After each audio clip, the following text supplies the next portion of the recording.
And Ms. Mullenbeck, we're ready. Okay. Good evening, everyone, and welcome to this meeting of the Board of Education of Glenbrook High School District 225. Ms. Smith, could we please call the roll? Mr. Downing, Present. Mr. Glowacki, Mrs. Hope, Here. Ms. Mullenbeck, Here. Mr. O'Hara, Here. Mr. Schein, Present. Dr. Steinberg, Here. 6 members present. The first item on the agenda is the approval of the agenda. Dr. Gravel, have there been any changes to the agenda since it was posted? There have been no changes. In that case, could I have a motion, please, to approve the agenda? I move. Second. All in favor? Aye. Any opposed? Motion carries. That brings us to our superintendent report. Dr. Gravel. Right. Good evening, everyone, and thank you so much for coming. We are very fortunate to be surrounded by some of our student debaters, our coaches, and also their amazing supportive families. So without further ado, I'd like to welcome up Dr. Georges and Mrs. Hughes to introduce some of our friends who are here today. Good evening. We are so pleased tonight to recognize the achievements of our Glenbrook North and Glenbrook South debate teams for their recognition in the IDCA Varsity State competition in March. First, we would like to congratulate the students from GBN and GBS who were selected to the All-State Debate Team. All-State recognition is for debaters who are acknowledged by coaches and judges for their excellent command of debate and speaking skills, such as arguments, rebuttals, and refutations. I did have it? Oh, feel great. Okay, refutations. This year, students from the Glenbrooks were identified for 6 of 10 all-state speaker recognitions, and we are happy to recognize them this evening along with their coaches.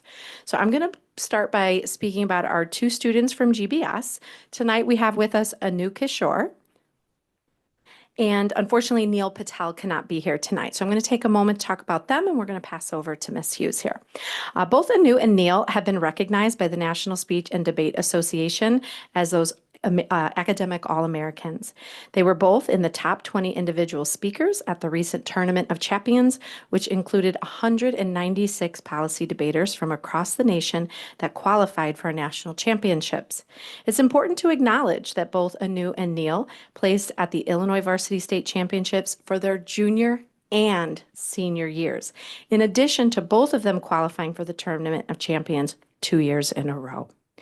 The Glenbrook South debate team is facilitated by head coach, Ms. Tara Tate, and these opportunities for our students would not be possible without her tremendous leadership. She is a GBS social studies teacher and sponsor of the team, and I personally would like to express my tremendous gratitude for her leadership of this program, and more importantly, the time, love, and passion she gives to our students at GBS. And with that, I'm going to pass over Ms. Hughes for GBN. Look at that. All right, could I have all of our GBN students and Dr. Greenstein come up front to be recognized? We are thrilled to, yes, we have lots of things. We're thrilled to recognize our all-state speakers. So we're going to start with our 8th place speaker, Mahika Pandit. We have our 7th place speaker, Emma Lee, our 3rd place speaker, Joe Rosenblatt, and our 1st place speaker and all-state captain, Ethan Camp. So all of these 4 seniors have been having a wonderful time in debate for all of their years, and we're very, very proud of all of their accomplishments. And in addition to the all-state recognition, our GBN team of Joe and Ethan won the Illinois Varsity State Debate Championship again. This is only the 2nd time in tournament's history that the same duo won it twice, with the last time being in 1965 and 1966. And also, we are thrilled to continue celebrating Ethan and Joe for their 2nd place finish at the Tournament of Champions, the premier national and international championship hosted by the University of Kentucky. To even qualify for the tournament, each team had to earn at least 2 bids through strong performances at other major national competitions. Advancing to the final round required defeating many of the most accomplished teams in the country and world, demonstrating elite research, argumentation, and advocacy skills at the highest level of high school debate competition. And also, out of the 192 students competing, Ethan was named top speaker out of the entire Tournament of Champions. So I wanted to celebrate all of the students from GBN and GBS.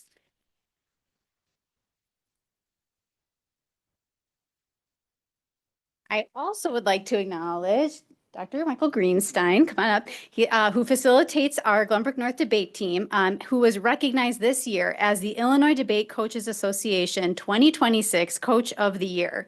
IDCA President Dave Weston highlighted two main themes about Dr. Greenstein's service as a coach. His leadership of debate is both a pursuit of excellence and a responsibility to others, specifically with the development of novice debaters to explore and grow their skills in debate, which these students all benefited from when they first arrived at Glenbrook North. And as a result, Dr. Greenstein is building confidence and capacity of our debate team that will maintain the strong reputation of the Glenbrook's debate program for years to come. So congratulations to our students and our coaches.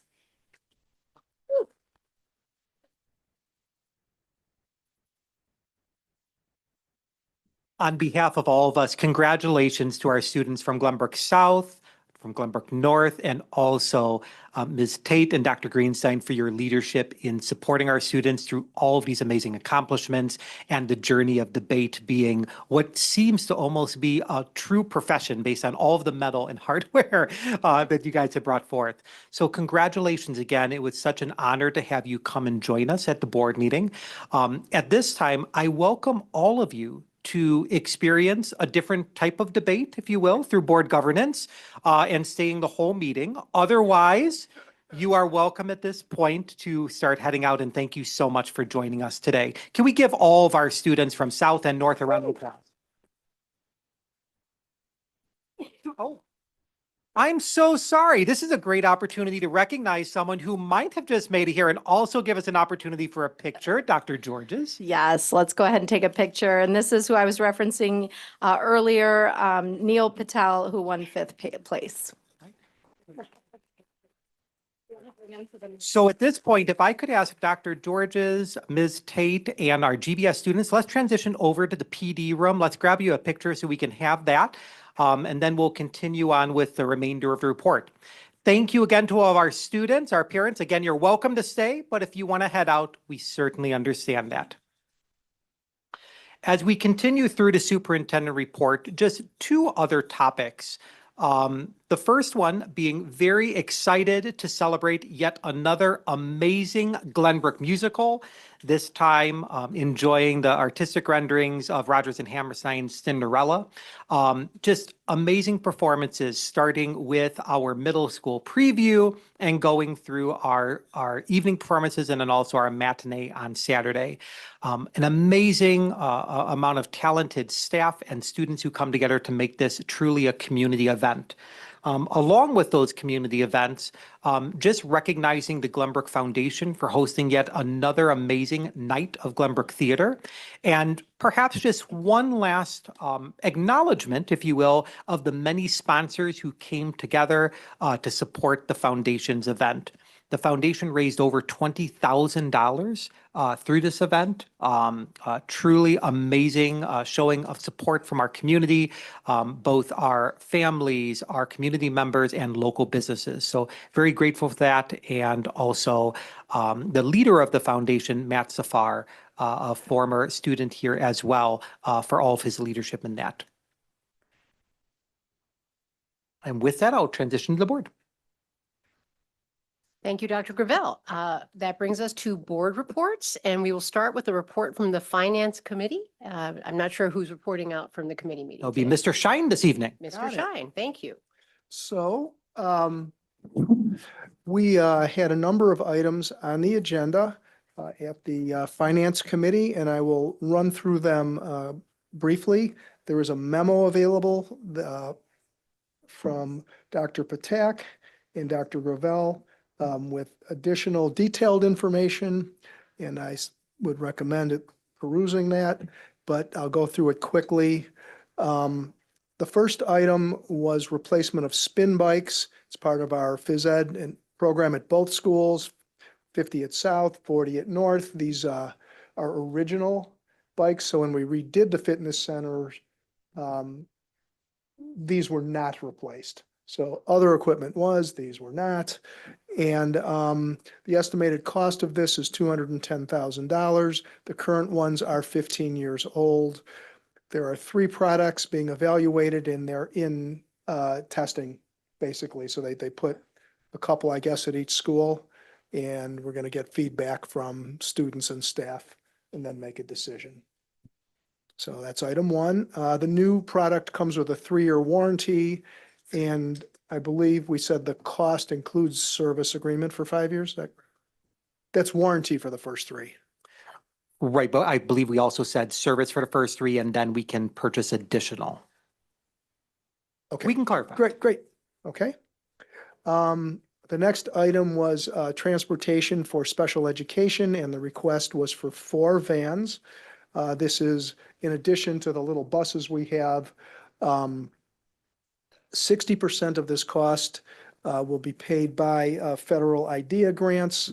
They're purchased through the state agreement, so the pricing is, they've already done the bidding for these.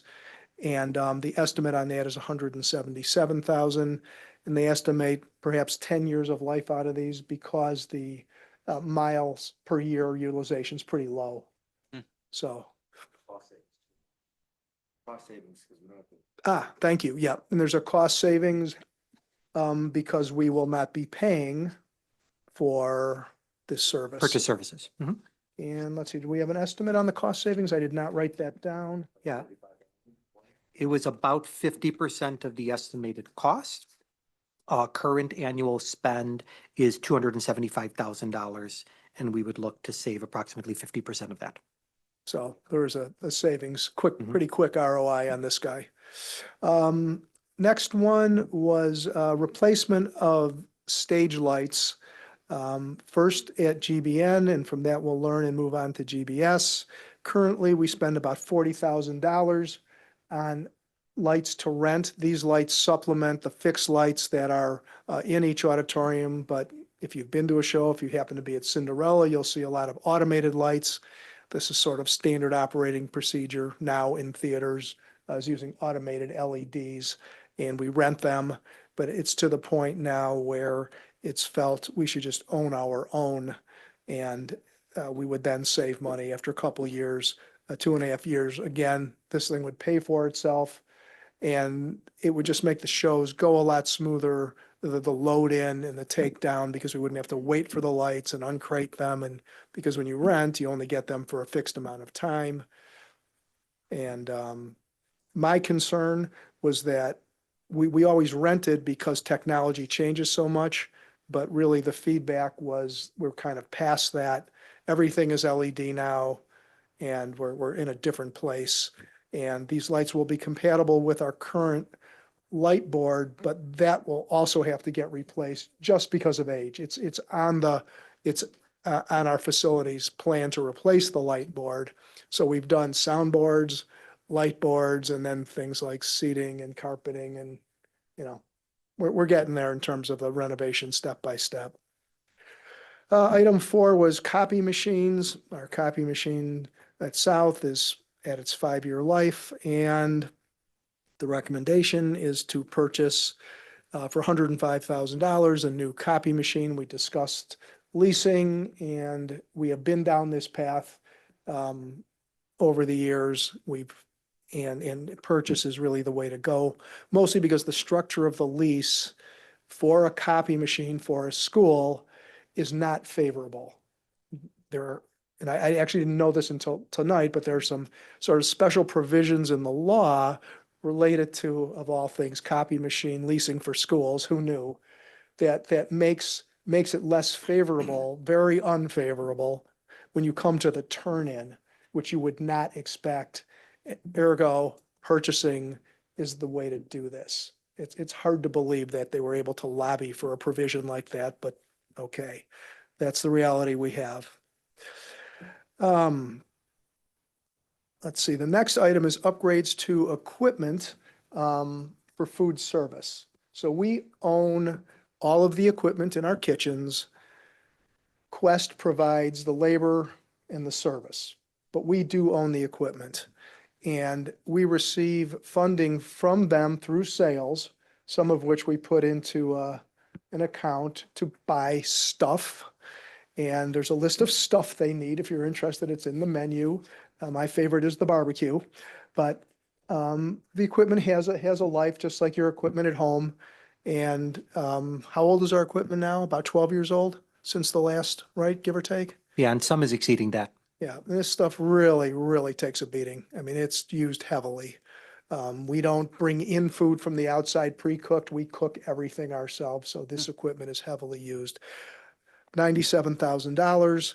We receive about $375,000 a year in remittances back from the food service. And some of that then is put into an account to help pay for food service. And we've been doing this for a long time like this. In a related item, there's a recommendation to extend the contract of our current vendor Quest. They're on a 5-year contract. It's expiring. And the recommendation from the administration is to extend for 2 years. And this is not a reflection on Quest. It is that it will align the food service contract with the facility upgrade cycle for that space. So 2 years hence, we're going to be looking at the remodeling of those spaces, which happened probably 15 maybe years ago. That dates back to the original referendum. No, we did it because I thought we did it once after that. Not since No? I've been here, no. Okay, so that's 20 years, right? Yeah, You one mean in went the- oh, before. the kitchen, Correct. not the front, because we No. redid the front part, From a flooring the standpoint, then customer also some, facing side, it was redone, the lines and the coolers and all that. You're talking strictly back of house. correct. So the thought was to bring their contract in alignment with the remodel. So then we would go to other schools, see what's current. And then how does that work with the human resource part of the food service? So that's why instead of upping another 5, it's going with 2 year. And unlike most contracts, this one is unique. We don't pay them an annual service fee or cost. They're paid strictly on the sales of the food. And then we receive back a certain percentage. Our side of the agreement is we have to provide the facility. They also, which is amazing because they volunteered this up in the beginning, was paying for the free and reduced and the free breakfast. And I suppose others are doing this now, but when they started this, they volunteered to provide those meals. So I think that's, just one guy's opinion. I think it's amazing. Next item was print shop services. Administration is asking let me step back. They went out and got 3 bids. We currently have Xerox. They received 3 prices. The lowest one was a company called Educare. And the recommendation is to change from Xerox to Educare, which saves us $40,000. And we have experience, help me here, with Educare. They are currently our bookstore services vendor. So the feeling is there'd be some coordination there between the bookstore and the copy service using the same vendor. Couple more. Audit services. The request is for $129,000 over 3 years using the same firm. It's a very modest increase. Name of the firm is Lauterbach and Amen. And to my knowledge and to anything the administration said, we're very happy with their service. And our audits are very clean, understandable, and they know our finance system and our people. So the recommendation is to move forward with them. The next item is a rather large dollar. It's administration is requesting an upgrade of our door access system. So every place we go with one of these, how many locks? Ballpark? We are well over Over. 2,000. Okay, yeah, I was gonna say 1,000 per building, so. We have a very large system. It's well past the end of its service life. Its software version is, what did we say, 2019? No. Well, I know it's version 6. but that's correct. It feels like it was when I It's- first started using it in 2009. It's DOS plus, It runs on Windows. but It's Windows but it 9, it was originally running on Windows XP. That's Yeah, just to give that's- context. So, and as an example of, so it is impossible to really secure it. You cannot secure something this old, regardless of what they say. This is not securable. But most importantly, from an example we were given, was at times, there's a need to do a lockdown. In the current system, because it's very old architecture, requires 3 minutes from, say, push the button to locking down all the doors. 3 minutes, that is a really long time in an emergency. The new system would do it in 30 seconds. And so it's just an example, but we're also out of space for cards and door locks. So I mean, we've just maxed this thing out. It probably wasn't envisioned to be applied at the scope we're using it. For example, we put locks on closet doors, on mechanical rooms, on you name it. We lock everything, which is great because then you know who's going in when and where. But also it allows you to remotely unlock a door, say for a contractor that might have to go in someplace or to issue a temporary card. You don't have to fuddle around with keys, which then don't get turned in and yada, yada. The cost to do that is $470,000. It is budgeted, not an insignificant amount of money. And they've committed to doing this in 45 days. Sorry. Yeah. It's quite a significant cost, and it would be ready when the instructional supervisors return to school in August. And I had a question about what do you do in the interim during the 45 days? And the vendor, of course, administration already asked this question, is they would run both systems in parallel and things would slowly migrate, 0 over here, 2,000 over here. And, you know, every day you'd be moving on to the next one. And at some point, old would be decommissioned and you'd be on to the new system. Cards don't have to be reissued, right? So door locks stay the same. So that's one piece. It's all up in the ceiling, new electronics, new computers, but door hardware stays the same. Cards stay the same, which in our case would be a fairly huge undertaking if we had to reissue all of these in a short period of time. So that's great. Very disruptive. Yeah. And then finally, the last item, do we want to talk about that? Or are we not ready really for that? We had one other item regarding a way of saving money on the master facility plan, which we're going to bring back to the facilities committee in 2 weeks. Okay. Perfect time. So with that, questions? No? Okay, too much information, huh? So I just wanted to offer, this is a great opportunity to use this as an illustrative moment. The reason why Mr. Shine went through so many items is we're preparing for the next fiscal year. And this is how many different large projects go on that aren't major construction projects, but are significant nonetheless, spanning direct impacts of student experiences in their classrooms, from spin bikes all the way to maybe what happens in ceilings that make the building ultimately come together and operate. But I also wanted to emphasize, as we get towards our discussion of board meeting schedules, that we as a board and administrative team have really worked to leverage our time in committees. And again, committee meetings are meetings open to the public. They're typically before the board meetings, and it allows us to get really into some very exciting minutia of each of these projects. But the goal is to have that level of discussion at the committee level. And then when we come to the board level, we give a much higher level overview. Certainly there could be questions, follow-ups and things of that nature, and then not re-experience that at the board table. So again, maximizing our use of time.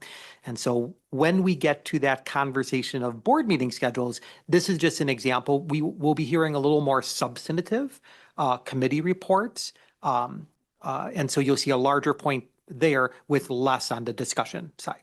for that part of the agenda. So, thank you, Mr. Shine.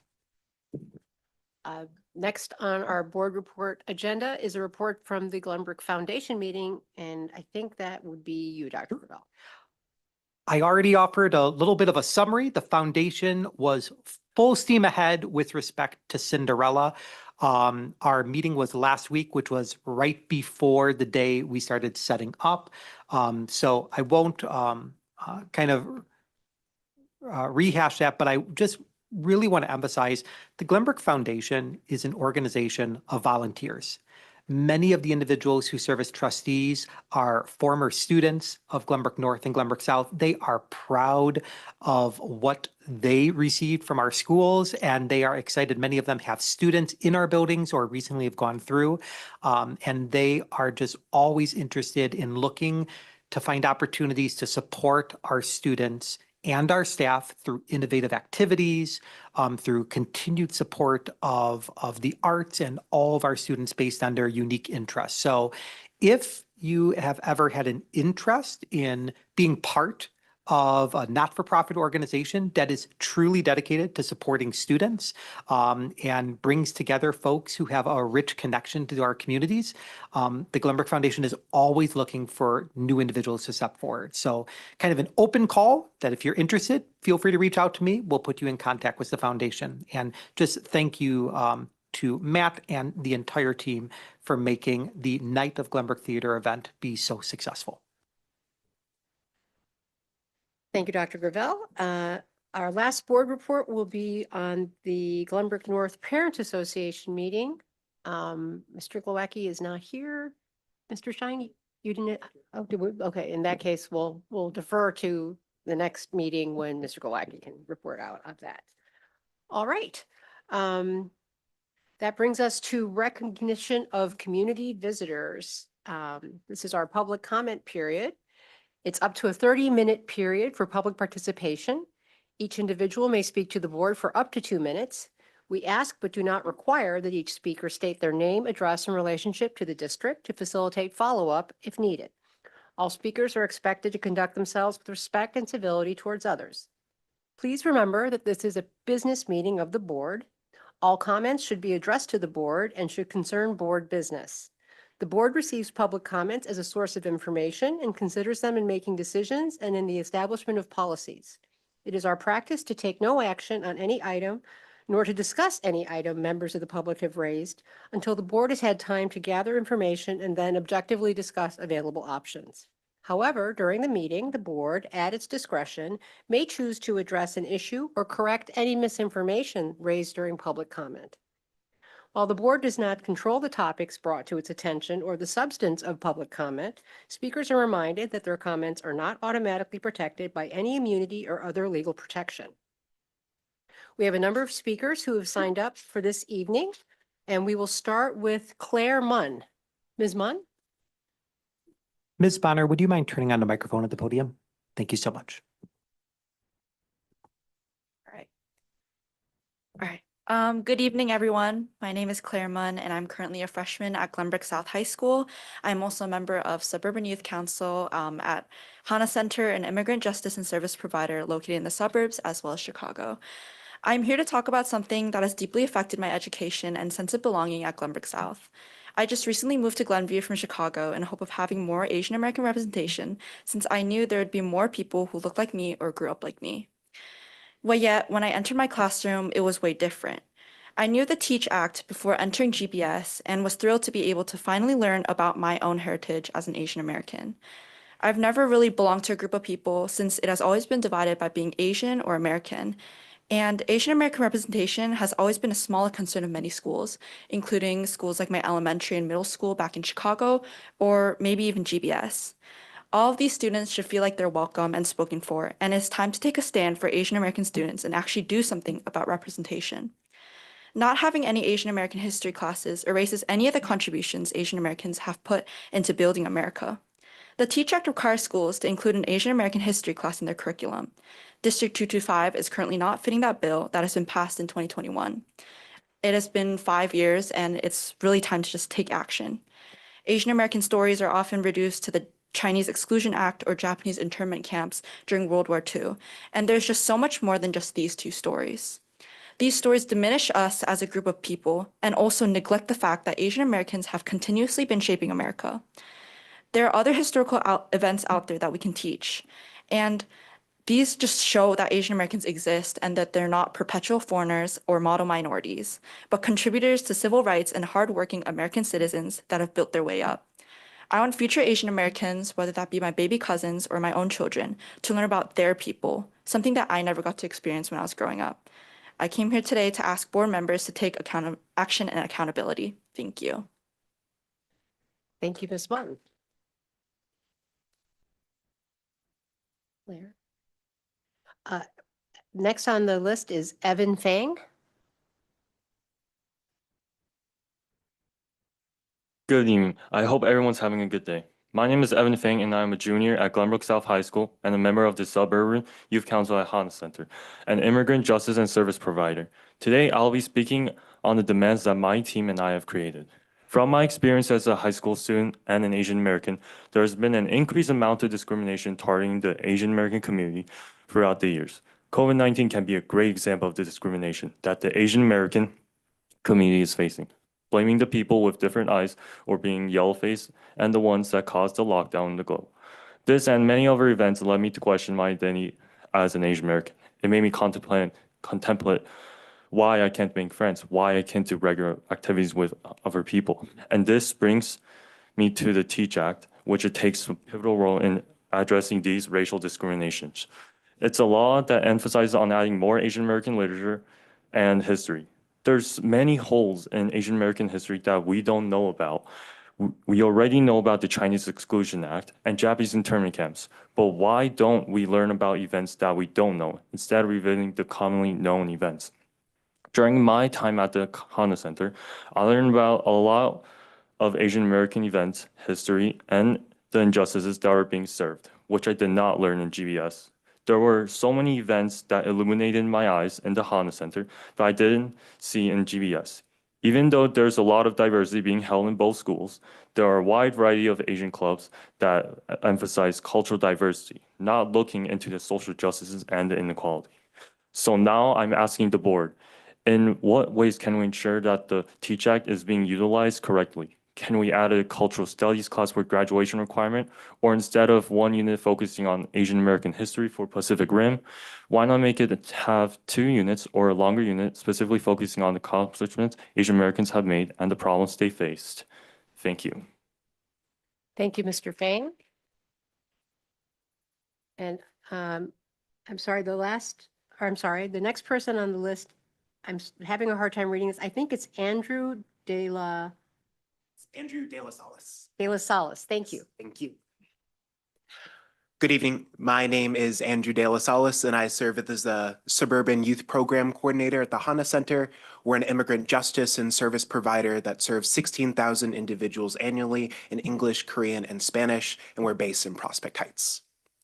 One of our community empowerment programs is the Suburban Youth Council, where twice a week students will join with students that look like and sound like them from across the Northwest suburbs. Last fall, some of our students conducted a survey and found that the root cause of racist stigmatizing incidents, especially when it comes to food stigma, was a lack of education. That's the reason why they're turning towards the TEACH Act today, and they've learned how to advocate through the Suburban Youth Council, whether that's showing up at No Kings rallies or even lobbying for healthcare expansion in Springfield. Importantly, the students have started to realize that the same narratives that are reinforcing ICE's operations today are the ones that they didn't learn about in their classes beforehand. So, to this end, District 225 students have identified a set of demands for the Board of Education and the superintendent. Above all, they stress that Asian American contributions be made more accessible, whether through curricular updates like expanding the Pacific Rim class to include more units of Asian American history or even an Asian American history class. And they've also identified and will share free resources for professional development, book lists, and lesson plans because they are deeply invested in this district complying with state law. This community looks forward to seeing the district take action because too often our young people graduate only knowing Asian American contributions as a story of victimhood, which is a narrative that's only become more re-entrenched in the wake of anti-Asian hate following COVID-19 and Operation Midway Blitz. We look forward to seeing your action, and the community will be watching. Thank you so much. Thank you. We have one more speaker tonight, Doug Tilsch. I thought that was a sign-in roster. Oh. Okay. Would you like to share anything? I would. Okay. Just a best practice. Best practices. I think about these a lot. And if there's anybody in the room who has written a lot of lesson plans, do you have an opinion about rubrics, specifically group work rubrics? Anybody? We don't really usually have discussion during public comment, but if Okay. there's something you'd like to share with us, we'll listen. Yeah, I think I just shared it. Okay. Group work rubrics are very effective. That's all. Okay. Thank you, Mr. Tilsch. Ms. Mullenbeck, do you mind if I just make a quick comment? Yes, please. I just wanted to take an opportunity and thank Claire and Evan for coming and speaking to the board this evening, and also Andrew for your support of our students. One of the really important elements of the TEACH Act is that it's officially in Illinois School Code referred to as a mandated unit of study. And there's multiple different pathways to go about providing access to that knowledge, the understanding of the contributions of so many of our students, of their parents, of many individuals throughout our nation and the world, and how they contribute to the benefits of bringing society together and making it better. With that said, I want to make sure that we connect you with Mr. Ryan Breitag, our Assistant Superintendent of Teaching and Learning. So in just a moment, I'm going to ask him to connect with you so that we can schedule a time to sit down, kind of review what we're doing, gather some feedback. At the end of the day, we are always looking to improve upon whether it's the sense of belonging of all of our students, whether it is ensuring that we're complying with state requirements within our curriculum, and so many other areas. And it's just important that we have that dialogue and that conversation. So thank you again for coming. Thank you for advocating. And Mr. Breitag, I'll ask if you could step over and have a conversation. Thank you so much again. That brings us now to our consent agenda. Do we have any changes to the consent agenda since it was posted, Dr. Gravel? There are no changes to the consent agenda. Could I please have a motion to approve the consent agenda? So moved. And a second? I second. Mr. Downing, Yes. Mrs. Hope, Yes. Mr. O'Hara, Yes. Mr. Schein, Yes. Dr. Steinberg, Yes. Ms. Mullenbeck, Yes. 6 members voting yes. And now, excuse me?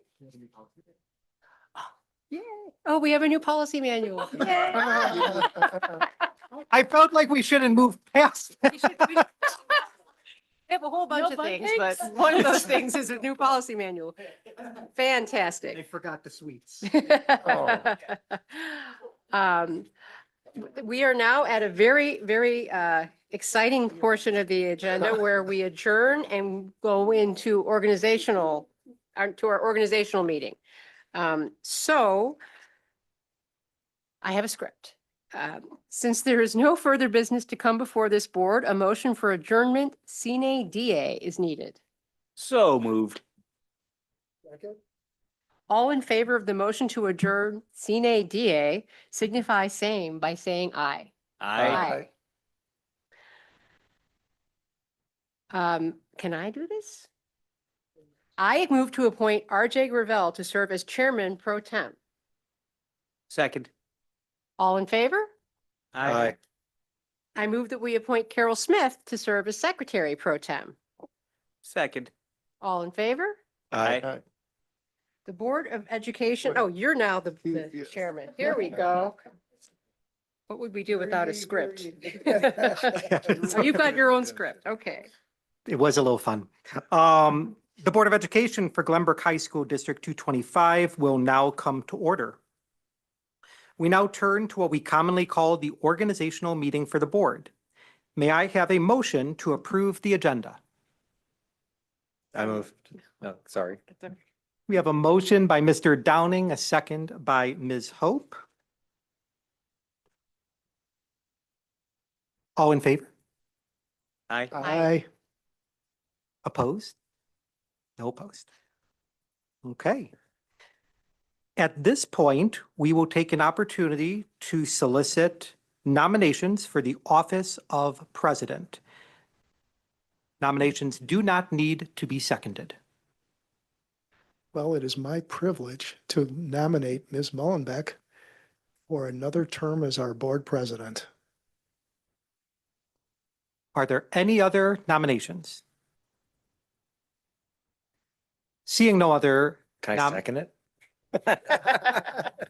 No second required, but Mr. Downing for, effect, will add a second. Seeing as there are no other nominations for the board of president or for the office of president, Ms. Smith, if you would please record Ms. Mullenbeck as the duly elected president for the Board of Education for the next year.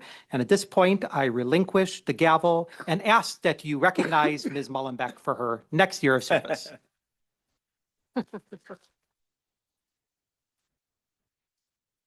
The chair will entertain nominations for board vice president to serve for a term of 1 year. Nominations need not be seconded. Unless they want to be. And I nominate Dr. Marcella Steinberg to serve again as vice president. Second. Thank you. The ceremonial second. Dr. Steinberg is nominated. Are there any other nominations for the office of vice president? Since there is only one nominee, the Secretary Pro Tem is hereby instructed to record a unanimous vote for Dr. Steinberg.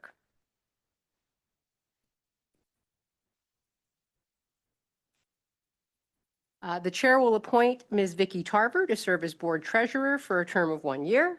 This appointment need not be seconded.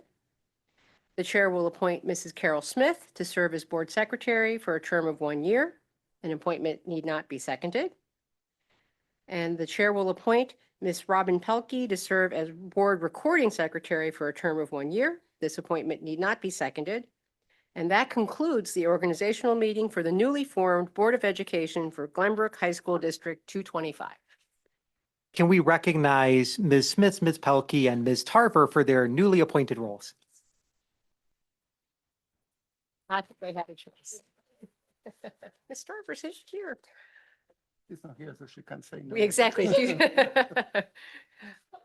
Okay, back to normal business. We will move on to our discussion and action agenda.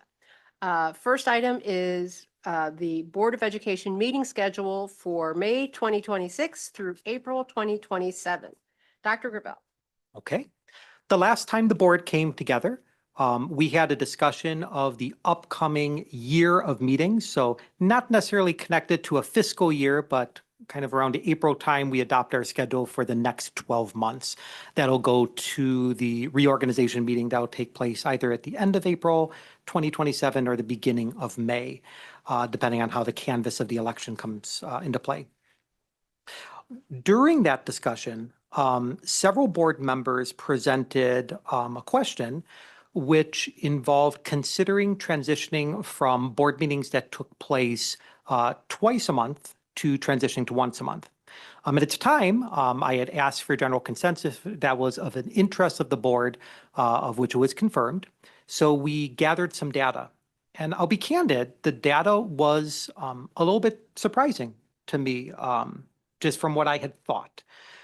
So after looking at our elementary feeder districts, so that's 27, 28, 30, 31, and 34.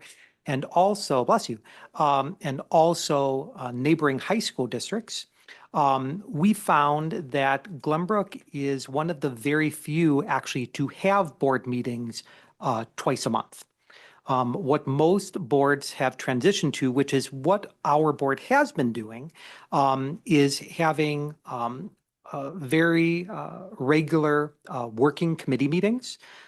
For Glenbrook, we have the Communications Committee meeting, the Finance Committee, the Facilities Committee, and then also our Policy Committee.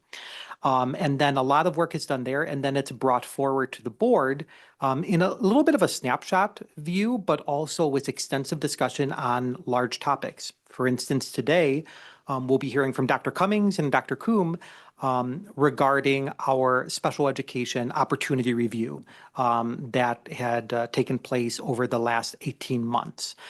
So really kind of digging into some topics. Recently this year, we also just spoke about college counseling. We spoke about personalized learning plans for our students.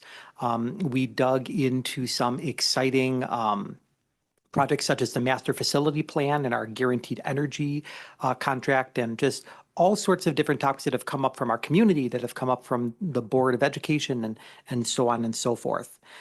So with that said, after looking at what other boards do and also our sequence of events, the administration put together an outline of what a calendar would look like if we didn't have a meeting every or twice a month.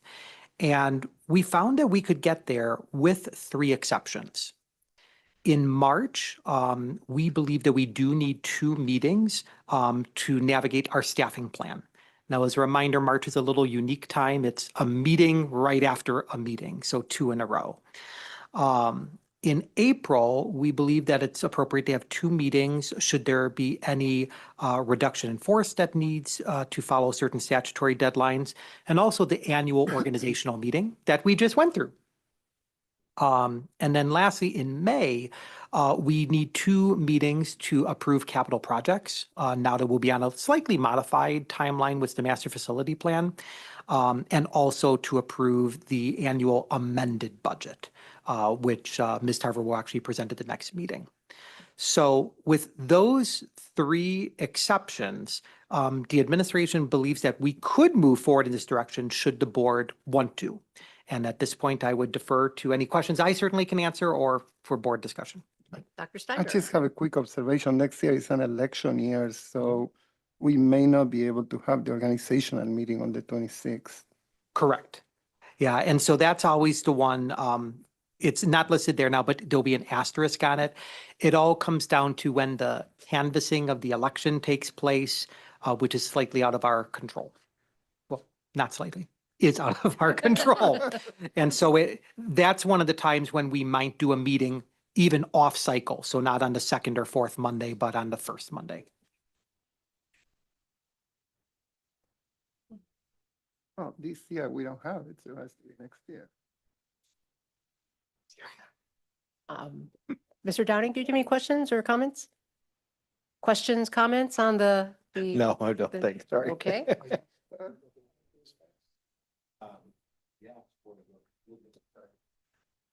Yeah, no, I'm supportive. Yeah. Okay.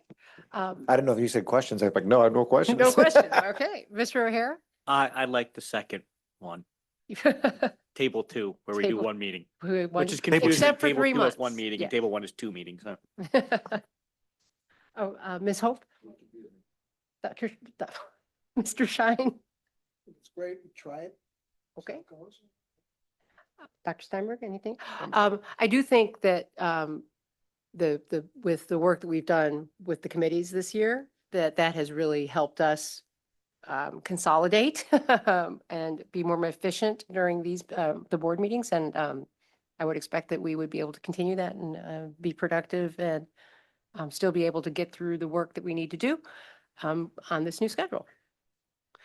So should the board be interested in moving forward and adopting the meeting schedule as presented in Table 2, the administration would ask for a motion and we will implement as listed. I move to adopt table 2. I second. Yeah. Yeah. Do we have a second? Who I second, yeah. You second? All right. Skip suggested phrasing the motion to align with the agenda item. Oh, I see. Okay, I can't give a motion. I can just suggest. I see. There's a friendly amendment from Skip. So we will say that the motion was to approve the table two yeah. and agenda item As indicated number by agenda item. 9.1. Condensing of The board meetings. board meeting And- calendar as presented in table two. I move. And, Oh, it's an minute, he already amendment, moved. so. it's an amendment. It states it's a friendly amendment from. It's a friendly Shane. amendment. There we go. Yeah, so we all I vote move the after amended the amendment. Everybody's, Fine, you can have it. So we so vote on the sorry. you friendly need a roll amendment. call vote on this? The motion stays the same way. There's a friendly amendment on the floor and we Okay. vote on on everything together. All in favor? Aye. Aye. Do Any we need a roll opposed? call? Oh, it's not a money vote. It's so- not, okay. Okay, good. No opposed? Okay, the motion passes. Yay. Yeah. All right. How you Just for the vote? record, I will see you at 2 meetings in May. Yes. It's coming up. In case there was any confusion at that point. All right. Continuing with our discussion of board business. Item 9.2, committee appointments and member representatives. All right, my friends. Before you this evening is a worksheet. The worksheet only requires you to write your name at the top and then utilizing your preferred writing instrument to check the boxes for which you are interested in serving. This would include your standing committees as well as the parent group liaisons that we've established. I do want to clarify 3 items just so you're aware because you may not be familiar with them. The first is EdRed. EdRed is our advocacy organization that lobbies on behalf of the suburban voice of schools down in Springfield. Dr. Johns actually serves as an executive board member for the organization currently. And there is a monthly meeting, which really can be attended on Zoom or in person. Most of the meetings are either at Wheeling or Maine Township. The Glenbrook Foundation well, I've talked about the Glenbrook Foundation. They meet on Zoom once a month. Very fun, cool group to be part of and many exciting things coming forward. The last is the True North Governing Board. As a reminder, the Governing Board basically ratifies the decisions of the Executive Committee. So it used to be a much more frequent meeting. It might be as few as 3 times a year moving forward. The meetings are held at True North in Highland Park. And they typically start around 6:30 at night. They'll last 60 to 90 minutes. And we do need to have a governing board member and an alternate. And currently, Dr. Steinberg serves as the governing board member. So when you are, and Mr. Downing has seconded it himself as Oh, he's in, yeah, He that's really is the very- alternate. the alternate. Aren't you? Sunday. Both are J and R and us, and also Dr. Johns occasionally us on the meetings too. Mhm. But one thing I was going to ask is, do we know, for example, for EdRed, you know this, I'm sure, Dr. Johns, the monthly meeting, is there a particular day that they meet on typically? Almost exclusively on Fridays. On Friday. It's Zoom. The, maybe except for one meeting a year at the District 21 office, which is on Dundee. It's the Wheeling District 21 office on Dundee. I think it's maybe a block or 2 west of Elmhurst Road. The Glenbrook. The morning, afternoon? Afternoon. Glenbrook Foundation typically meets on Evening, Tuesday yeah. nights. I don't think the True North group necessarily has a day that they typically, Wednesday. Wednesday. This is just for your scheduling purposes because you may have other standing engagements that conflict with particular meeting dates. But the calendar it's public, so actually it could be good. Okay. Okay, and we should get these forms back to you, RJ? Yes, if Can you I- have them tonight, I will take them if you, Can I however you'd make a like. suggestion, a question/suggestion? Sure. In the past, we used to rotate between finance and facilities, so all board members will get a good understanding of both committees. So I'm not suggesting the entire committee needs to rotate, but maybe trying to get some sort of rotation through them, so everybody gets exposed to, unless somebody doesn't want to be or really likes one of the two. Okay, what about policy? It's all done. I thought Dr. Jones nominated I'm, himself. yeah, he's sticking around. He loves it so much. No, I mean, is there I mean, I guess everyone should just give some thought as to what works best with their schedule, what their interests are, but I hear you that it's good for us all to have exposure to all the different available. And then one other note, the question did filling come out up. my form No, as I'm that's okay. talking. We're maximizing time. It's okay. One question's come up is, for our committee meetings, is it possible for a member to attend them remotely if they're not able to come? And one of the things that we'll just clarify when the board approves the committee assignments, possibly at the next meeting, is that members of the administration are also actually members of the committee. And so as long as there's a quorum of the committee that's present, it is permissible for individuals with appropriate purposes to connect remotely. So if you have a work obligation or what have you, there's flexibility on that. So we'll become a little more clear in our taking of attendance at the board meeting and taking roll, forgive me, at the committee meetings, just to provide that flexibility. But since it came up, I just wanted to make sure everyone knew that that will be possible. And I have your worksheets, so thank you, and I will look forward to providing you a memo. Excellent.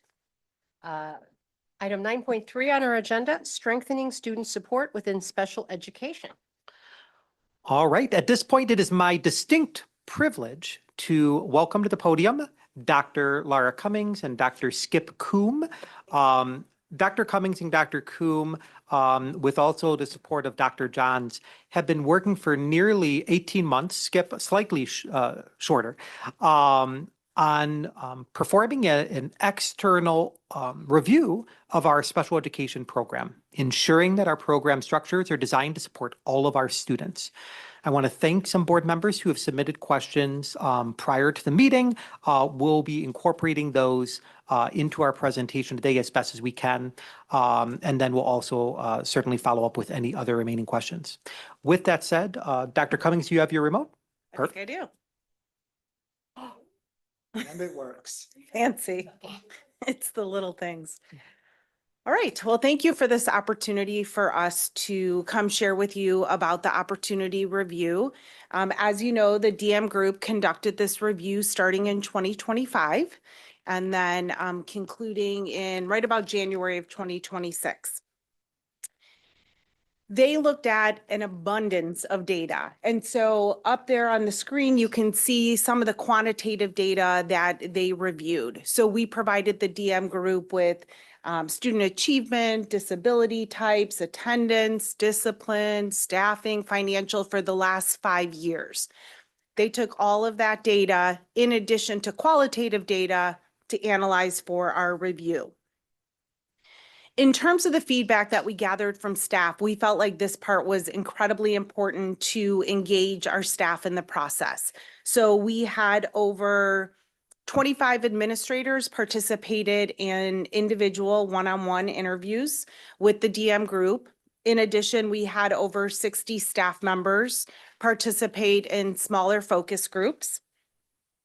We invited 207 staff members to join us in a fun week, October 6th through 10th, of schedule sharing.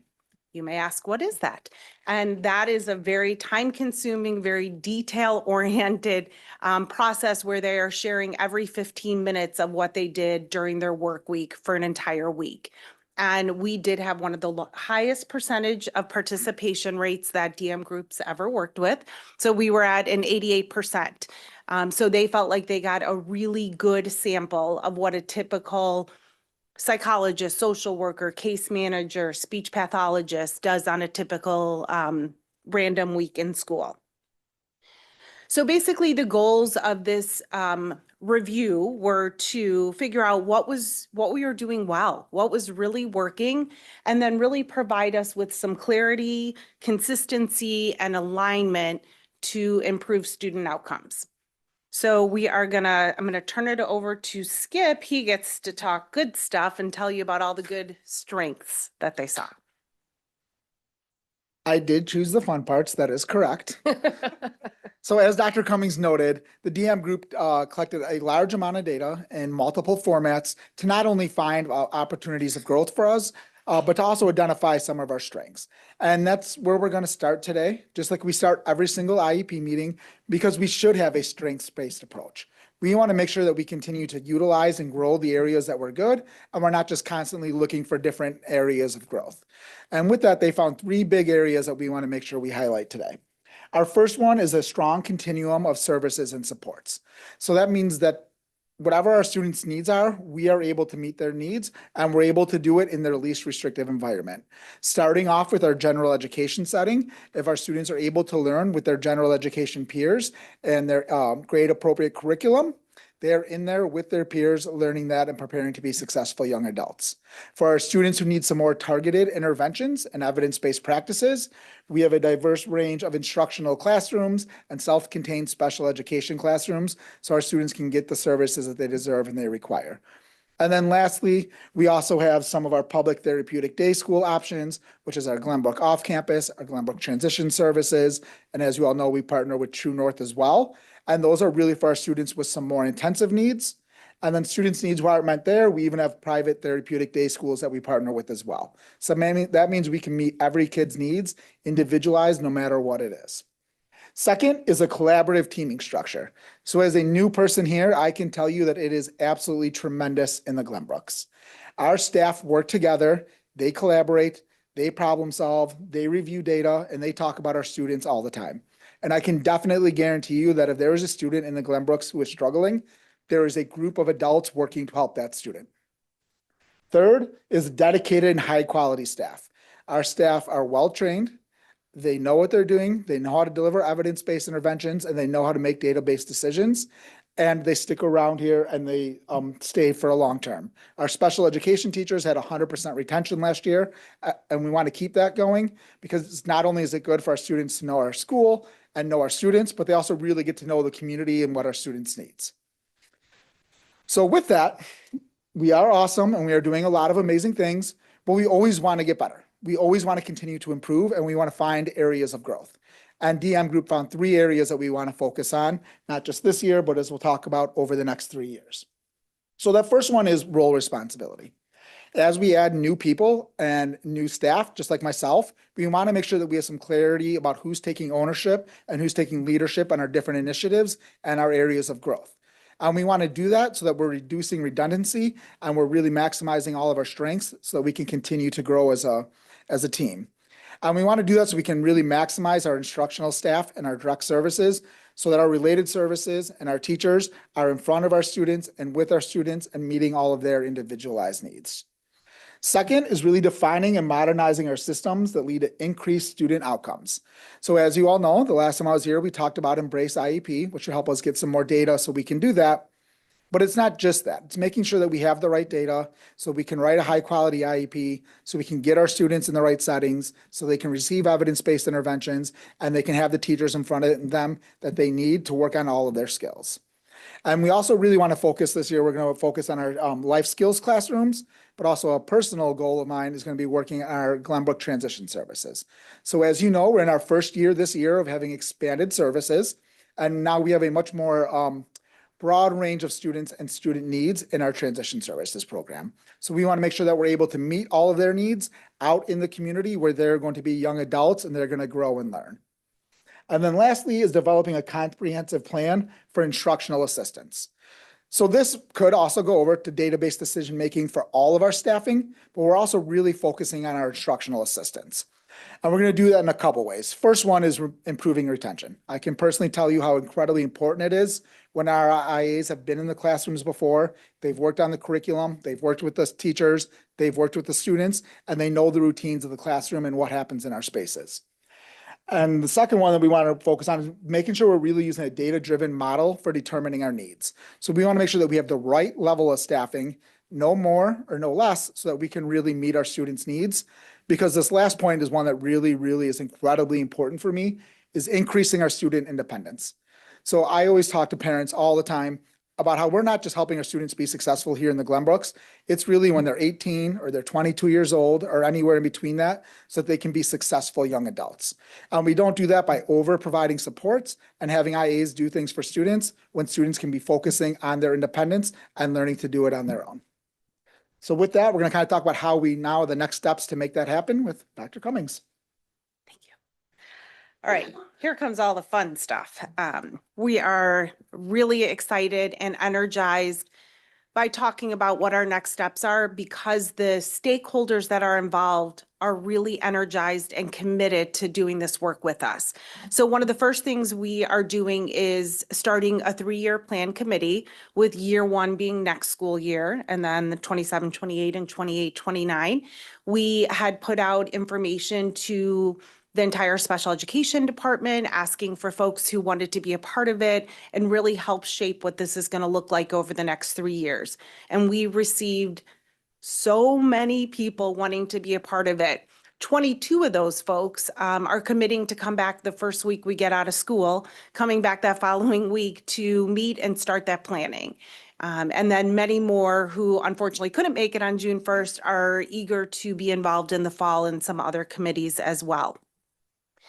Very fortunate that we have representatives from 4 different buildings and all of the different positions within special education and student services.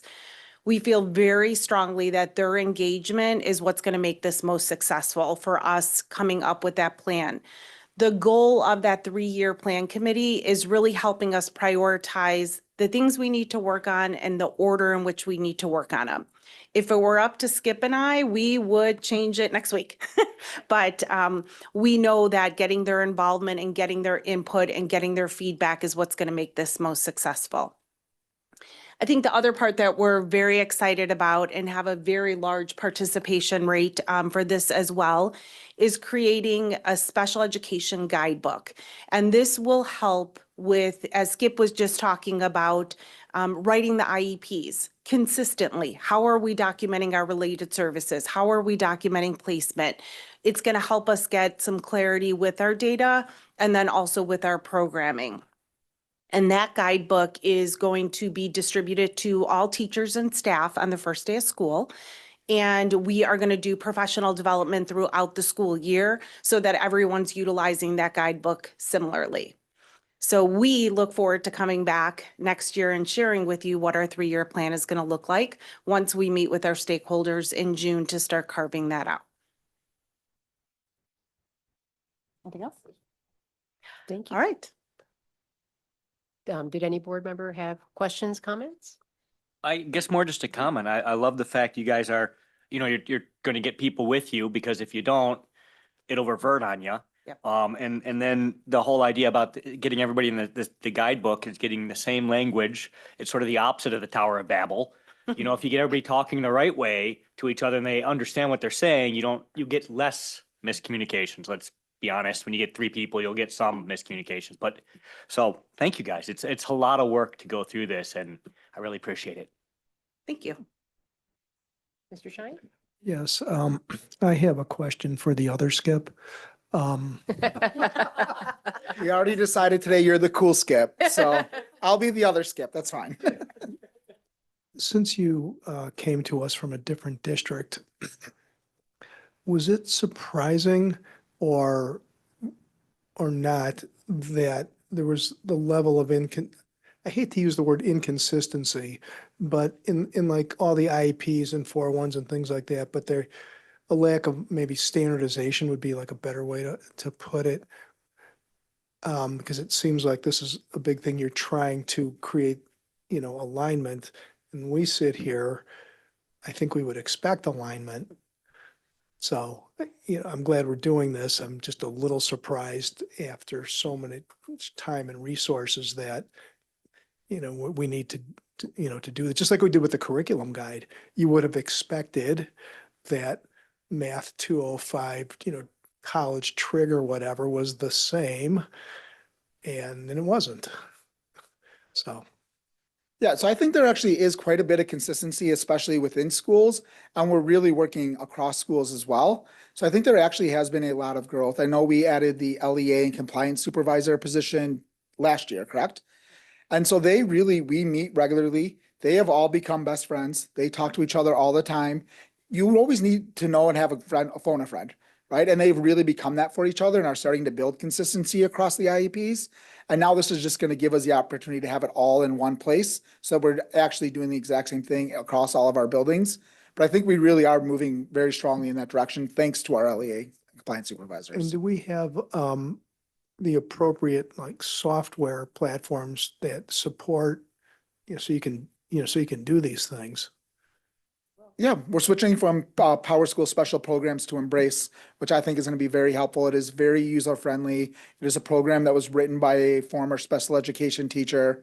It is a very easy to use system with a lot of guidance in there built in as well. So Connect to PowerSchool to pull in, yes. and then will classroom teachers have the ability to see that information?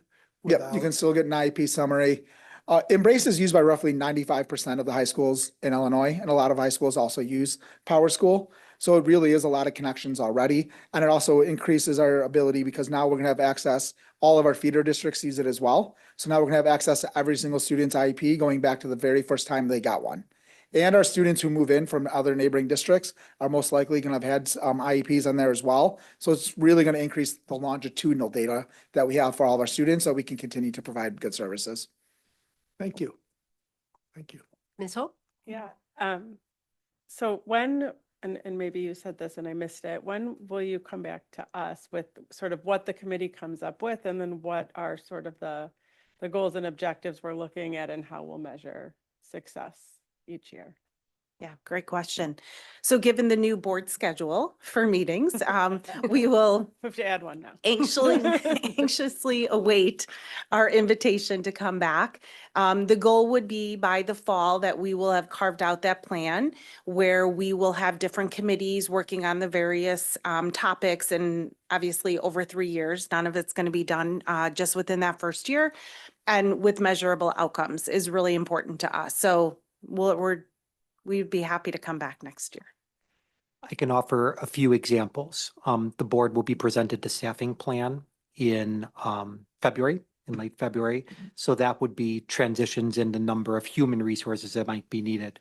But there's also some programmatic opportunities. So I think first and foremost of perhaps a presentation in September, October to celebrate and commemorate the first year of our transition services facility being opened. Whenever you open a new school, there are things that go great and there are opportunities that you navigate through.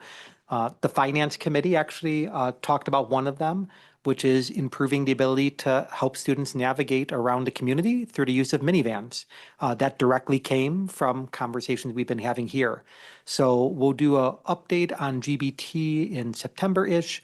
And then why don't we also provide a general update for the board on some of our initiatives at the end of the summer, especially with the creation of our new guidebook. Not something the board will have to approve, but it'll be good to understand what's come from it. It'd be great to see some of the things you talked about on the opportunity where we're at, and I don't know the appropriate time frame that we want to measure for check-in for achievement for instructors in indirect service, the financial piece. It would be great to get updates on those things. Don't tempt me with an opportunity to talk special education. I'll do it all day, every day. So you just let me know. Dr. Steinberg? Thank you. I have 3 questions and the 3 go around the same group, which is parents and families that I haven't heard yet. And the first one is that And I wonder if we have information in terms of alignment between our placements and parents' expectations of placements. I know we have issues with regular coursework when people are not happy about placement of the students on the right alignment. So I'm assuming we are the same as every other place, every other school, but I wonder if we look at that as another way of feedback. I understand that there's a different point of view from the family and from the professional assessment of each one of our students, but I wonder how we work through that and how we manage to, get the best of both worlds so students are placed at the right. You were talking earlier about, the spectrum from going to True North all the way to going to our center or being in some classes. So I'm assuming our goal is to have parents happy, plus really being happy because the children are learning, right? Not just simply being happy because they think they should be placed somewhere. And so I wonder if you have to comment on that. I go to the 3 questions and I'll let you comment in any way you want. The second one is you're talking about next steps. So I see you're bringing a lot of groups there. So I wonder if there's going to be parents representation in these conversations as well, tied to the previous question. The last one is just, so tomorrow there's a Bilingual Parents Association meeting. And the last one, when we broke into subgroups, there were some comments about some parents that didn't grow up here and don't have a full understanding of how the system works. So the few parents that have better understanding in telling other parents, you should be, reaching out and having more conversations. So again, how do we do to increase outreach to parents that may not be aware of things that could be done for the kids in this area? Perfect. I can start off on that. And thank you very much. I think it's obviously a very important part of this puzzle. So the good thing about special education is that, number one, we have a lot of data. So you mentioned, are we similar to other places? Yes, you can look at the Illinois School Report Card. Not only do we compare ourselves, but we kind of have to. ISB holds us very responsible for where we are placing our students. And they look at what we call an EE code. It's our educational environment. So they really look at where our students are placed and that we're not being too restrictive in our placements. But really the most beautiful thing about, I think, having an IEP is that we come together once a year and we thoroughly discuss the kids' classes. And we don't just do that by what's nice, how are we inclusive, what electives do they want to take. We have to look back at that last year's data. So we write annual goals, we look at data, parents get quarterly updates where they can see all the students' data. And then we have to sit and talk about every single class they're going to take in their placement. And in that, it's making sure that we're talking about what would be less restrictive, what would be more restrictive, and then identifying the right class and doing that for all of them. So there is a lot of parent buy-in. We do also have data on that. Every couple of years, parents have to fill out a survey about their participation in an IEP meeting, which then gets compared to the state. When I started here, it was one of the first pieces of data that I got, and our numbers were very high. So the parents did have a lot of input. And then as far as continuing to have parent input and growth, one of the things that I can report on is for the first time, we're having a transition services meeting this Thursday evening at our new space. And that is, we invited everyone from our 8th grade parents to our senior parents to start talking about what are transition services? What does that mean? Because all of us have been to high school, but we have not all been part of transition services. So it's really starting to connect those dots with our 8th grade parents. And why do we start talking about life after high school when they first come into high school? And then how does special education play into that over these next 4 years? And we have a very high, actually our RCP rate was so high that, thank you, GBN. I had to contact GBN to bring over more chairs because we don't even have enough seating for all of our parents. So we're starting to really work with our parents starting in 8th grade. And we do that conversation in their IEP meetings and then through regular meetings, parent nights in the evening as well. So we're trying to incorporate parents as much as we can to get their feedback. Mr. Downing? Are you done? You said 3 questions. Okay. Yes. I kind of answered 3, maybe. Yeah. I don't know if this is for, meaning it's there, but I know Ryan, sorry to throw you in, but this is something where we need to bring back the group of bilingual parents into it, just to make sure that we have cultural issues and we have language issues. So I know that some of these meetings, you probably have interpreters with it, but it's not just simply breaking the cultural barrier. But in some schools are groups of students with foreign-born parents are increasing. It would be interesting. It would be interesting to find a way to connect more with them. I'm not saying it's happening or not happening. I'm just saying capture of some parents' comment, and it wasn't criticism. It was the typical thing, the unknown, not understanding what's out there for them or how to access to that. Plus the stigma sometimes of, if my kid has something that is a little bit different, should I reach out or should I push because everybody should be the same or something like that? Yeah, I think one piece of information there is, I think that's an important topic we can bring back to the BPEC we're establishing next year. Through that feedback, some structural elements. For example, working with Dr. Cummings on the health center that's this week. These are the items that we continue to move forward. This would be another one we could add to that list to ensure that there's true clarity amongst those families. Great, thank you. Thank you, Jim. Sure. Awesome work, by the way. And I can just feel the energy coming. It's palpable. It's great. And I would say for both of you, not just you, but he emanates a little bit more tonight. I like talking about special education, sorry. One thing that kind of struck me a little bit was clarity when you guys talked about one of the things you identified, right? So as I think about work streams and job descriptions, right? And, the talk about redundancies, I don't know, I found it seemed like if you're hiring somebody for a role, they would be defined. And I'm not passing judgment at all. I'm just trying to understand better. Sure, I'd be happy to take that one. So valid, yes, you hire someone with the job description, but then how does that job description really come to life once you start working? And I think there have been some additional positions that we've hired. So Skip had mentioned the LEA position that was hired last year. My role is new this year in terms of overseeing special education, and we've had some new roles within each of the buildings as well. And so really making sure that staff know exactly who they can go to for what they need, what question they have, whether it's how to write an IEP or how do I buy this curriculum, like who is the person that you can go to so you don't get that kind of run around to go to multiple people. And it was something that came up numerous times during the qualitative feedback, that there were some new positions that were created, but not very specific in terms of the job detail and the daily tasks. And so they asked for clarification. And so that is one thing that we know is going to come up very quickly on the 3-year plan.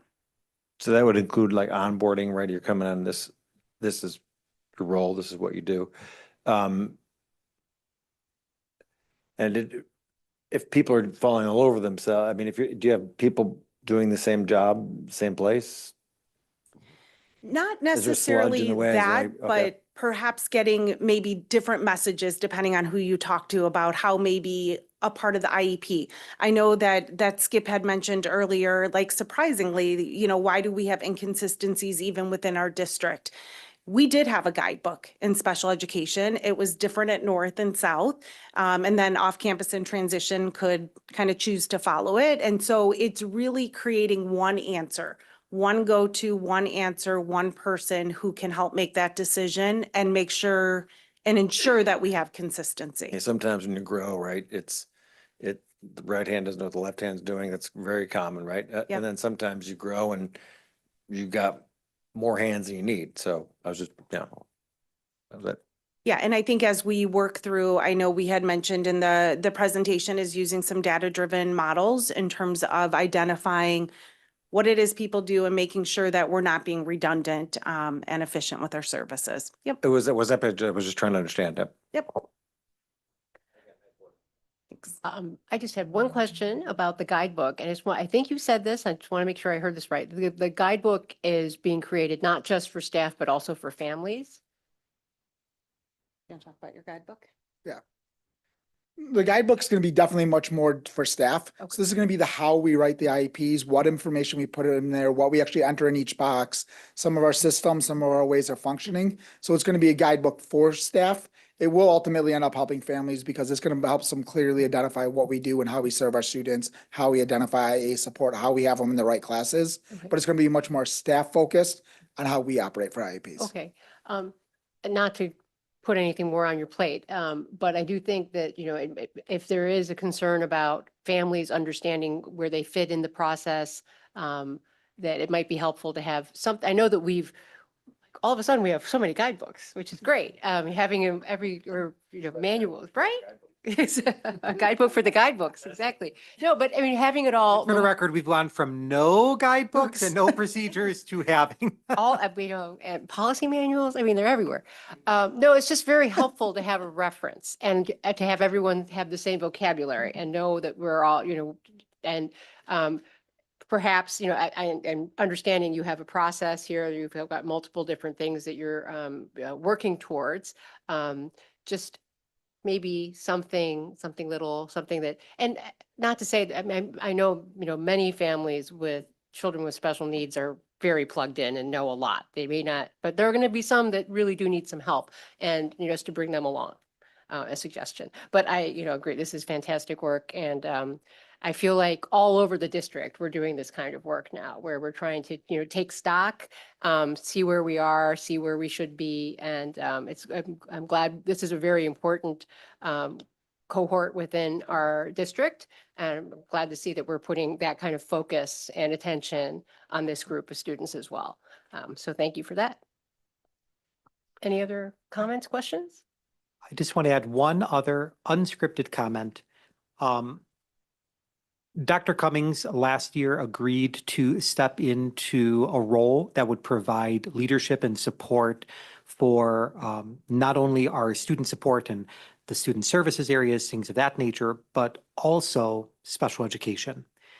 And that was a new transition that we haven't had before. We've really been focused on making sure that whatever the diverse needs of our learners are, that they have all the support that they need, that they are well connected throughout the organization, and bringing special education under the kind of structure of student support has been great at creating an awareness of the continuum of supports that Dr. Coombe referred to, but making sure that more individuals are involved in supporting some of our learners that have the greatest amount of needs, and also connecting and bridging that across I was going to say across the aisle, across the office with teaching and learning, and recognizing that our students receiving special education services are learners that are taking the same core and elective courses that any students are.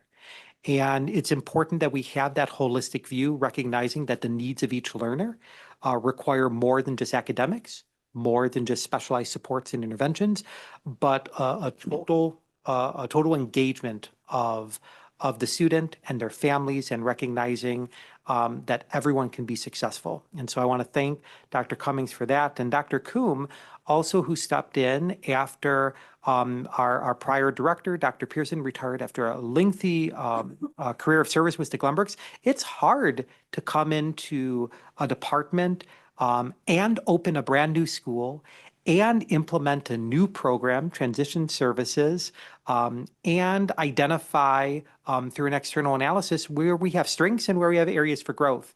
And the two of them together in partnership with our associate principals, as well as our instructional supervisors and assistant directors on special ed side, have really done some amazing work. Ms. Hope, I really appreciate you asking, when are we going to get the next update? Because there's so much to be done.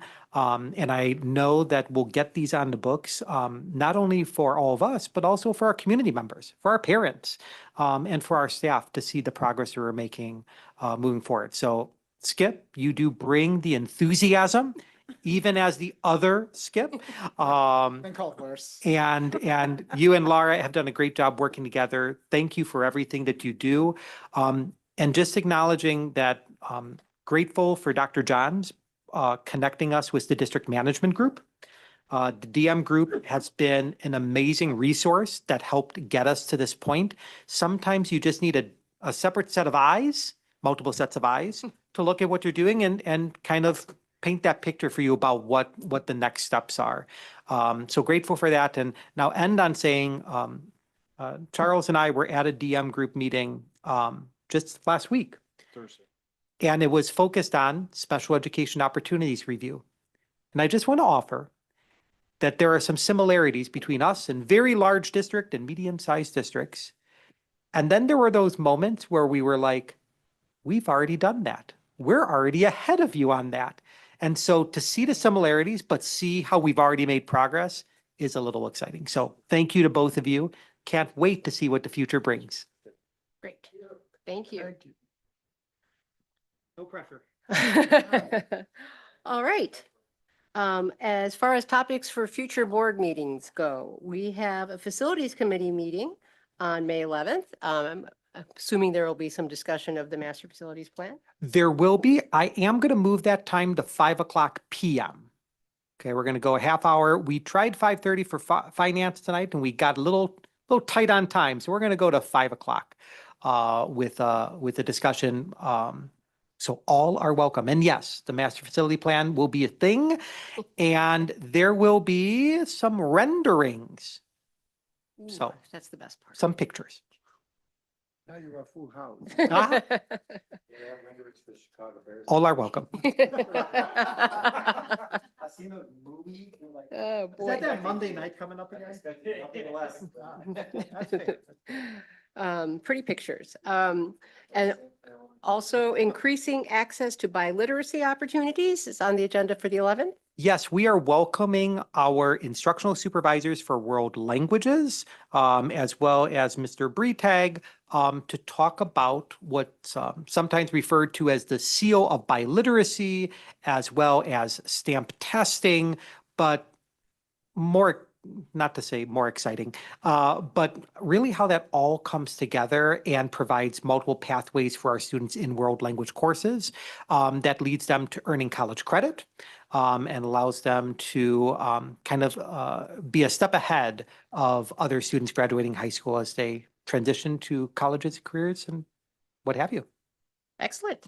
And as always, if board members have suggestions for items to be added to the agenda, please let me or Dr. Gravel know, and we'll get those on the calendar, on our new board meeting calendar.